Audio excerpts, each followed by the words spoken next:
Por trás de um design simpático e fofinho existe um tanque de guerra vindo de uma origem um tanto controversa. Esse carro conquistou corações e até hoje tem seu lugar na memória e até nas garagens Brasil afora. Com certeza muitos bebês foram concebidos nesse carro. E quantas histórias já não aconteceram dentro desse besouro com rodas? Hoje a gente vai mergulhar na história de um dos carros mais icônicos que já rodou por aí, o Fusca. Originalmente Beetle. No início dos anos 1930, a Alemanha vivia sob o regime nazista, e o Bigodinho tinha um objetivo ambicioso: criar um carro do povo, que custasse no máximo 990 Reichsmarks, que era a moeda da época, e fosse capaz de transportar 2 pessoas e 3 crianças a 100 km por hora. Em maio de 1934, numa reunião no hotel Kaiserhof, o Bigodinho determinou que o veículo deveria consumir menos de 7 litros por 100 km e ter motor refrigerado a ar, para dispensar radiador e funcionar até nas áreas rurais, sem garagem. Em 22 de junho de 1934, Ferdinand Porsche recebeu oficialmente o contrato da Verband der Automobilindustrie para projetar o protótipo, conhecido então como KdF Wagen.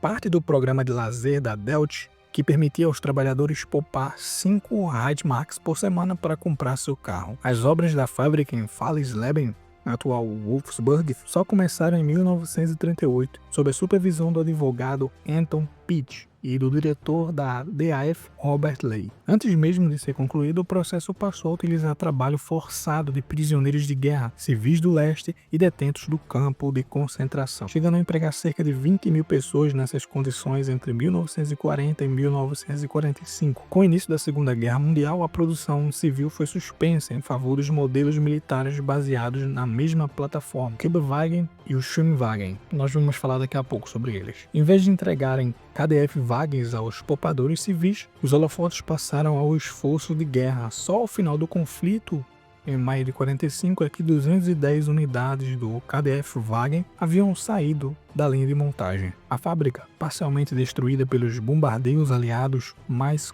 com 93% dos maquinários recuperáveis, foi tomada pelos britânicos, que viram no modelo a chance de reerguer a economia local. A produção recomeçou em dezembro de 1945, abrindo caminho para o Fusca tornar-se o automóvel de design contínuo mais produzido da história, com mais de 21 milhões de unidades até 2003. Com a fábrica tomada pelos britânicos em 45 e toda a propaganda do nazismo desprezada, o Fusca ressurgiu como uma solução para a reconstrução da Alemanha. Os britânicos viram ali um carro confiável e simples de produzir, que podia ajudar a economia devastada. A produção reiniciou em 1946, já no ano seguinte, e o modelo conquistou o mundo graças à sua mecânica resistente e ao motor refrigerado a ar, que dispensava radiador e complicações em climas frios. Já em 1972, o Beetle ultrapassou o Ford Model T como o automóvel mais produzido da história. Já nessa época, com mais de 15 milhões de unidades fabricadas até então, e até 2003, como eu disse, quando a última edição foi lançada, que saiu do México, foram mais de 21 milhões de Fuscas produzidos em 65 anos. Voltando ao período de guerra, durante o conflito, o design do Fusca deu origem a veículos militares únicos, projetados para atender as diferentes necessidades do exército alemão. O Kübelwagen Tipo 82, com mais de 50 mil unidades produzidas entre 1940 e 1945, era basicamente o Jeep alemão. Usava o mesmo motor 1.0, refrigerado a ar do Fusca, mas com carroceria angular, portas de lona, suspensão reforçada e elevada e um peso extremamente baixo, o que o tornava eficiente mesmo sem tração nas 4 rodas, e era confiável, fácil de reparar e extremamente funcional nos campos da Europa Oriental e no norte da África. Outro modelo também foi o Schwimmwagen, como eu disse, tipo 166, que foi o veículo anfíbio mais produzido da Segunda Guerra, com cerca de 15 mil unidades. Tinha hélice na traseira, casco vedado e tração nas 4 rodas, com diferencial bloqueável. Podia ser usado em rios, lagos e áreas alagadas, servindo principalmente para reconhecimento e missões de patrulha em terreno irregular. Um terceiro modelo foi o Kommanditwagen,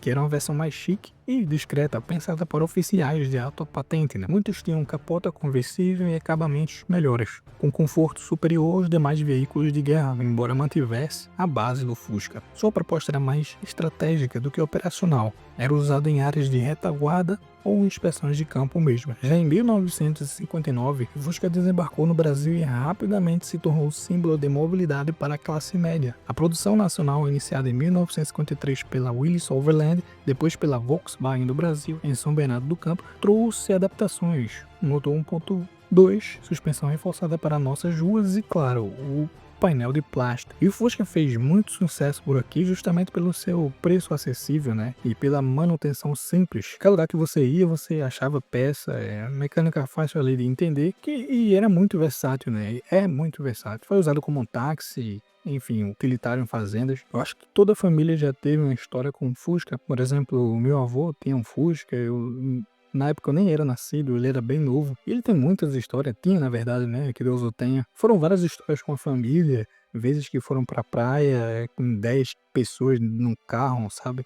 E é por isso que ele é tão amado até hoje aí por muita gente. Principalmente aqui no Brasil, que foi um lugar que abraçou realmente esse modelo. E foi o carro mais vendido do Brasil em muitos anos seguidos aí, né? Mesmo após a chegada de concorrentes mais modernos, Fusca seguiu firme até 1996. Além disso, a imagem dele permeou filmes, músicas e até slogans publicitários de forma inesquecível. Cada curva arredondada do capô traz lembrança de gerações que aprenderam a dirigir nele. Bom, embora ele tenha essa história aí meio controversa, né? E uma origem não um tanto legal, é assim que o mundo sempre funcionou, né? Nas épocas de guerra foram as épocas que mais o homem inventou coisas.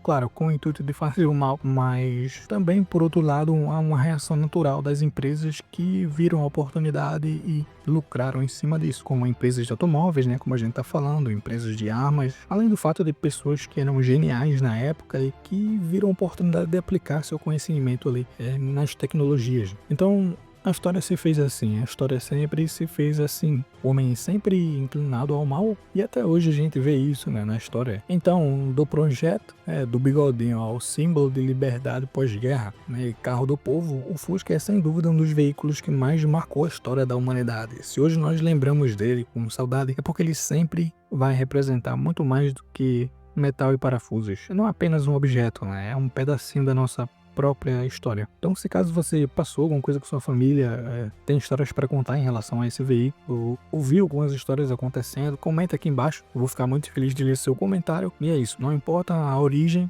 de onde veio, é apenas um carro.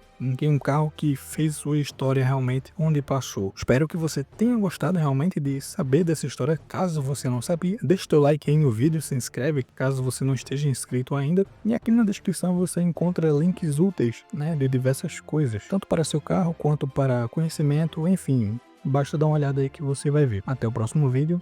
Valeu!